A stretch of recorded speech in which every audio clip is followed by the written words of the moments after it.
A top story at this hour, a day after the UK Home Office ordered his extradition, fugitive Indian businessman Vijay Mallya has made it clear that he will make yet another attempt to delay his return.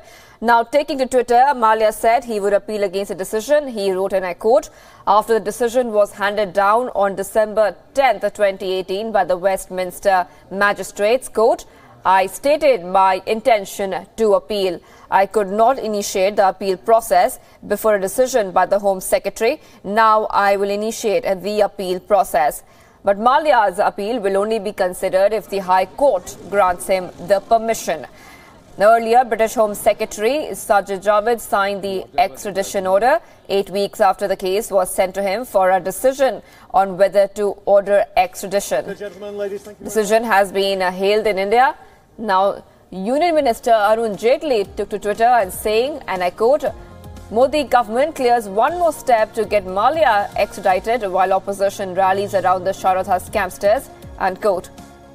Now, government sources have also told Wion that they wait the early completion of the legal process for Mallya's extradition. Wion correspondent Mandy Clark has more on this story.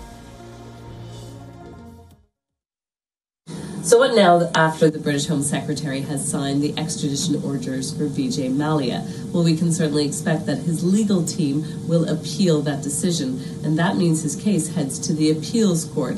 This will be a much shorter court case than the original extradition hearing that lasted a little over a year. We can expect just a few months. However, if he loses that appeal case, he can again take it to the Supreme Court of Britain. Now, that is a shorter hearing again. That will still last a month, maybe 2 months. After that decision arrives, and if Vijay Mallya doesn't like that decision, then he could ultimately take it to the European Courts of Justice. However, it is, speaking to legal experts, there's an overwhelming feeling that he's just delaying the inevitable in many ways, because this is all about a prima facie case. Is there a case to be answered for? The judge in the extradition here certainly felt that there was enough evidence presented by India to prove there is a case to be answered for.